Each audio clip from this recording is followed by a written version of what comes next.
I just want to talk to you for a minute because every once in a while, something really cuts through all this crazy madness, cuts through the noise.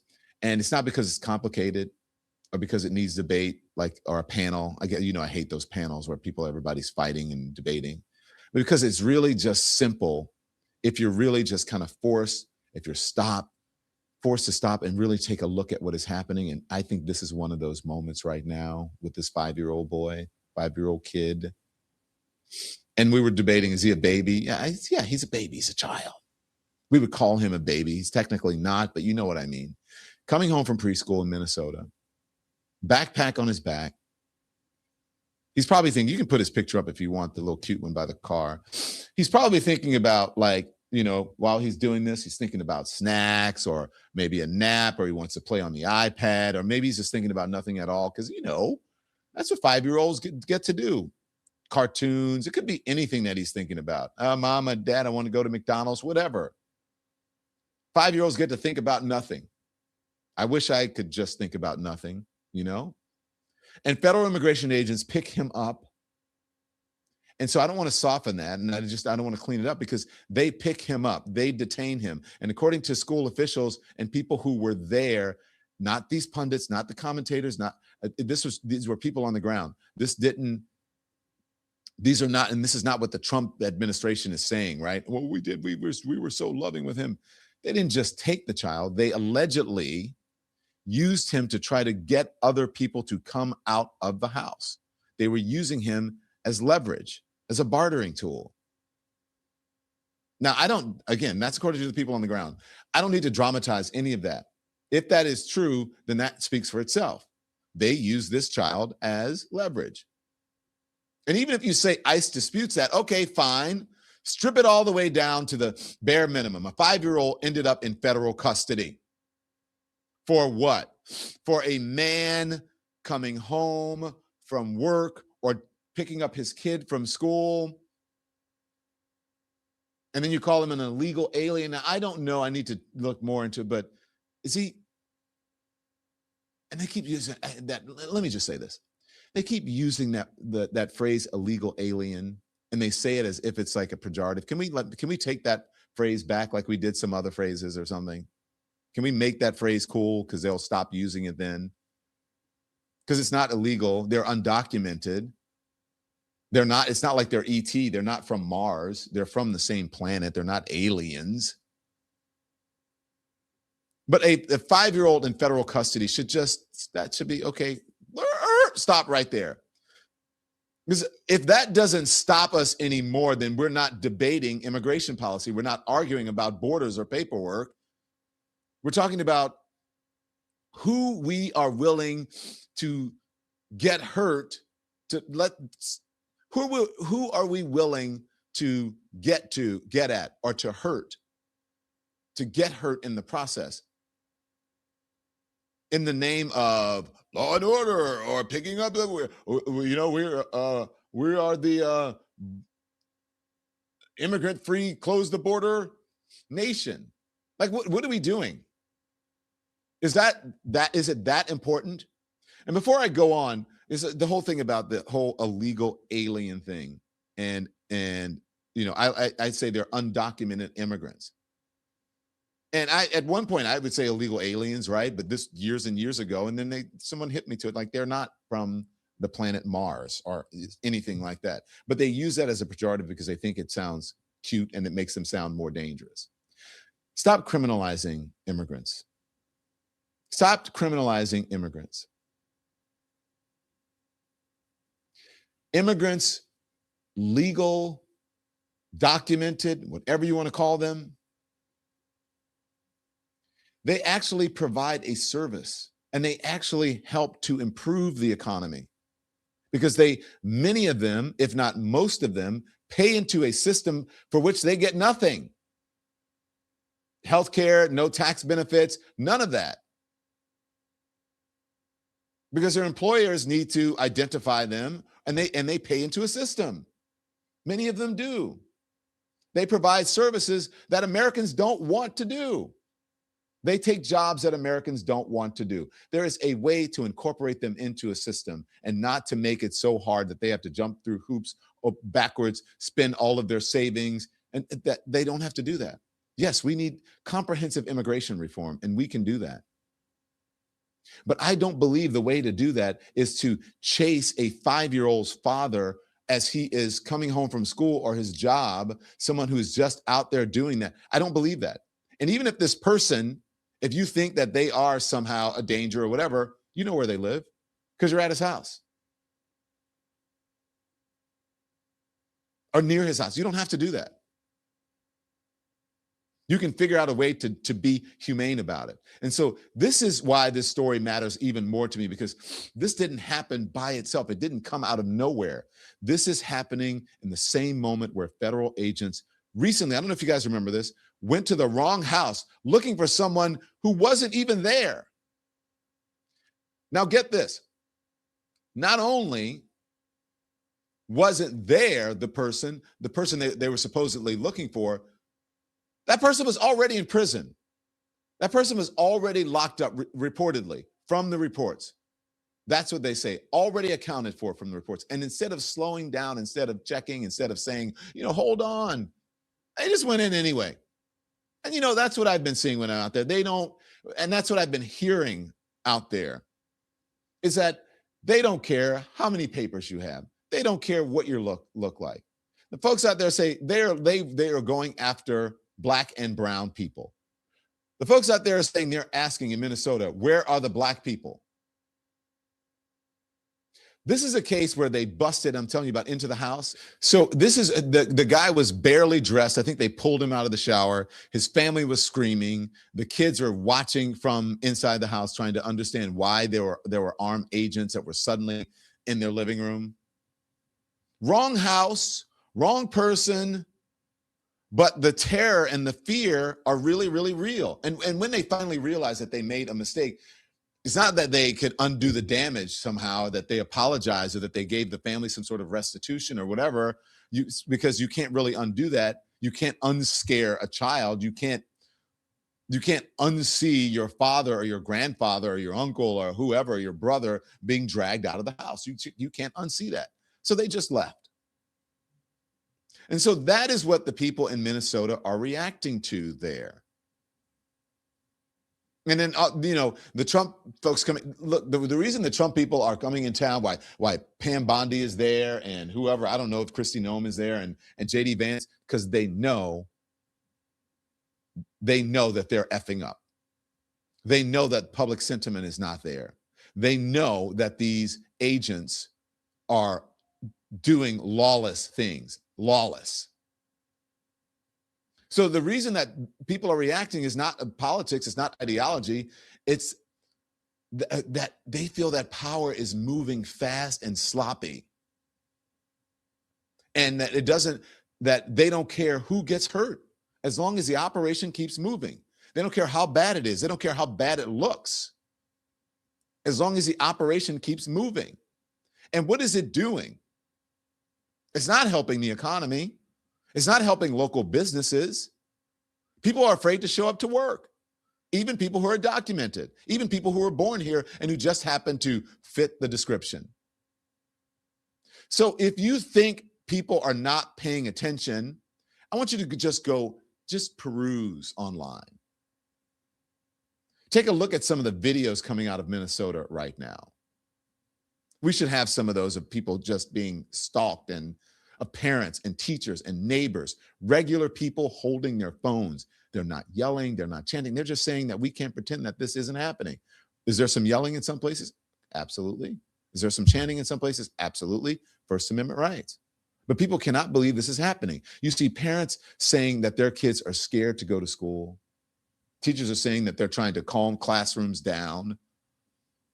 People are saying that they don't even answer their doors anymore. When we were in Minnesota, the Smitten Kitten, right? The adult store there said that they were giving some of their profits to help the people who are being snatched up or who are afraid to leave their homes, who are not going to work. They were saying that they were going to help them with rent and with buying groceries and giving some away. So none of that sounds radical to me. Nobody sounds extreme to me in this. What do they say? What is it? A riot or protest is the voice of the unheard? They sound like people who know something is off. And they sound like brave people who are able to sacrifice something in order to combat injustice, inhumanity, unconstitutionality of all of this. And I want to say this really, really clearly because this always gets twisted. I have been covering law enforcement and government power for a very long time. I have been in this so-called business since 1991 or so. In the 1990s, in the 1900s, as the kids say. Since 1991, I've been covering this, around that time.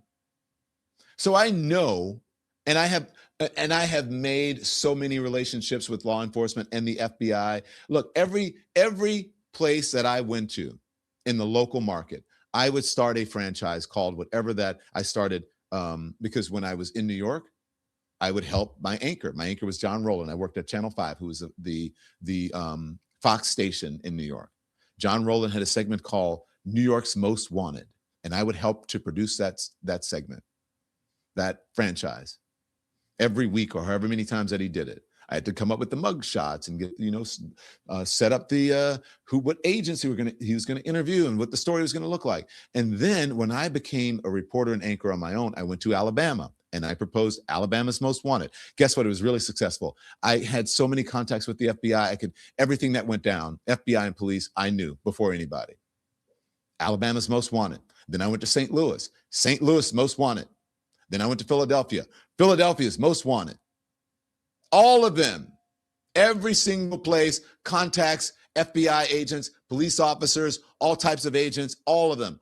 Oh my God, Don, you're a great guy. You're solving crime. Thank you for helping us do this. Every single place. So I am not opposed to law enforcement. We need law enforcement, but we need them to abide by the rules. And the people who I worked with, those FBI agents, they were people of integrity. They followed the Constitution, due process. So I know that there are agents who take their job seriously. I know there are people wearing badges who don't want to be the face of this. But systems don't get judged. You're not judging by intentions. You get judged by what you allow, what you see, the actions that you actually do. And what's being allowed right now is kids being caught up in the middle of this. Families that are being shaken and torn apart. Communities feeling like anything can happen at any time. That little 5-year-old boy is going to remember this. He's at an age where he can remember. Does anybody remember their first memory? Let me know in the chat. Does anybody remember their first memory? I remember my first memory, or my first series of memories. I remember I was sitting at the table, and maybe it's like when all of a sudden when you become aware, like when your brain, whatever, I don't know if you guys realize that. I was sitting at my grandmother's kitchen table in one of those with the old Formica tops and I don't know if it was plastic or resin chairs. They were yellow. The tabletop was white and had yellow trim. And my grandmother had these white metal cabinets in her kitchen. And then the old big white stove with the burners on it and the oven that you could hear. You guys know what I'm talking about. And my grandmother, I remember my first memory was standing behind me, like right here on the phone, a yellow phone that she had in the kitchen that had a really long cord on it where you could walk around the house and it would wrap around the whatever, and she'd be on the phone, and she was talking on the phone. And I remember I said, "Can I go to the bathroom?" And my grandmother said, "What? Of course you can go to the bathroom." So I think it was when I first awakened or became aware as a human being. And I said, "Can I go to the bathroom?" And she said, "Of course." And somehow she didn't have to tell me. I just remember where the bathroom was and I walked. And that was my first memory. And then another memory was my grandmother at that same phone talking to people. Because she would serve us lunch or breakfast or whatever. And I would always spill something. And I remember I spilled my milk. and my grandmother came over to clean it up, and they said, boy, you're always dropping something or whatever. And so those are my first memories. And I must have been 3. So I know a 5-year-old is going to remember. He's not going to remember the politics. He's not going to remember the arguments. He's going to remember that feeling as a kid. He's going to remember the confusion, the moment when the adults with authority didn't feel safe, didn't make him feel safe. Now, I was sitting there with my grandmother and my sisters because she was our babysitter. Back then, that was the nanny, the grandmother, while mom was at work.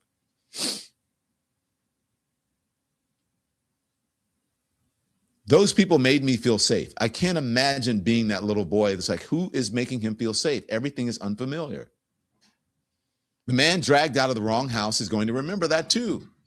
His family's going to remember that. His neighbors are going to remember that. And this is how trust breaks. Not all at once, slowly. And it's happening now. And people are suddenly becoming aware. But I have been on this channel preaching about this since the very beginning of this whole ICE and federal agents thing. Slowly, incident by incident by incident by incident, door by door. That's when it starts to fail. And I keep coming back to this because I don't think that it's radical at all. I think it is very basic that 5-year-olds should not be a part of enforcement operations. Wrong houses should not be treated like they're acceptable mistakes. Fear should not be a strategy to make people afraid. And so that's not left, that's not right, that's human. So I want to ask you something very serious, okay? If a 5-year-old can be taken after preschool, then what is the line? Where do we draw the line? If federal agents can go to the wrong house and then drag the wrong man or woman or person, whatever, child out, terrify the wrong family, then what is the line? Because somebody decided that that kid was acceptable collateral. Somebody decided that a busted down door was just a mistake. Somebody decided fear was an okay side effect. Somebody decided that because they just want their operation to proceed, that they could ruin the life at this point of a 5-year-old and of that family. Then you are right, Grace Goss. You never forget how someone makes you feel. I want to know when that became normal. That we accept that in the United States to do that to a kid and a family. Because if your answer is it doesn't affect me, let me tell y'all something. That's how it always starts. It never starts at your front door. It starts somewhere else with someone else until it doesn't. And if your answer is that, it's just the law, then ask yourself, who is being protected by the law and who is being swallowed up by it? 5-year-olds don't get to argue their case. Families in the wrong house don't get a do-over. Kids don't forget fear just because adults call it policy. They don't forget that. So no, I am not confused about this, and I'm not neutral about this fake both sides thing and what the other. Wrong is wrong. Some things are objectively wrong. And you've got to bring it to light as a journalist. And as American citizens, you've got to fight for people to do the right thing if you see something is wrong. If this doesn't bother you, then you need to think about yourself. You need to do some serious self-reflection. Because once we decide that this is acceptable, the line doesn't move, that line disappears. And we are, I keep saying, in some very dangerous territory right now. We are in dangerous waters right now. We are allowing these things to happen. And we have people who don't care. They care about them. They are the cruelest people that I have seen in power in all of my years. And this will affect you, even if you don't think it is right now. When did we decide that this was okay for people to do that? That's why people are protesting. That's why people are so angry. And this administration is more upset and wanting to investigate protesters than they are with investigating the death of a woman. The untimely and unjust death of a woman who was killed by an agent who was not properly trained. And by all indications of the reports that we have in the investigating that we have so far, that this person was not run over by a car. And from the reports and the investigations that we have so far of just people doing it independently, the shots were fired not from in front of a car. And the training says you're not supposed to put yourself in harm's way in front of a car. So why isn't that being investigated? Why is the conversation around the church protests, why isn't it about the pastor's relationship to ICE? Is that problematic for their tax-free status? Are they somehow promoting that in the church? Is that part of their sermons? Is it part of their doctrine? I don't know, but I think it should be investigated. What is if you have someone who is there and you are a preacher and a pastor, should that not be the story rather than some people who went into the church and using what they believe were their First Amendment rights? I have not seen ever, and I've been here on this earth since the 60s, I have not seen a perfect protest. Just like the people in the churches are not perfect, the reason that they're there, confessing their sins to the Lord, is because they're not perfect. The protesters aren't perfect either. We're all human beings. We all make mistakes. And if you are a God-fearing person, Trump administration officials, repent of your sins. Say that you're sorry and this is wrong. Confess your sins to your Lord. That you are treating people cruelly and inhumanely, and you're not doing what the tenets of religion compels you to do.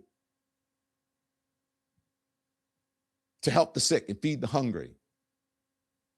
To look out and help the least of these. To love your enemy. To turn the other cheek. To love your neighbor. That is not what you're doing at all. And on top of that, you're not abiding by the Constitution. So if you're not doing what that says, it means you're not a Christian, or you're a fake Christian, or you're a fake whatever it is that your religion is. It's fake. Thanks so much for watching, everybody. Your support means the world to us. Don't forget to hit that like button and subscribe so you never miss a show. We're live every weekday at 10 a.m. and 5 p.m. Eastern Time, with new clips dropping at 2 p. and 8 p. And if you want even more Don Lemon Show content, join the Lemon community. Members get exclusive posts, behind-the-scenes videos, and live chats just for you. So hit the join button or visit our channel page to sign up. Thanks again for all your love and your support, and I'll see you next time.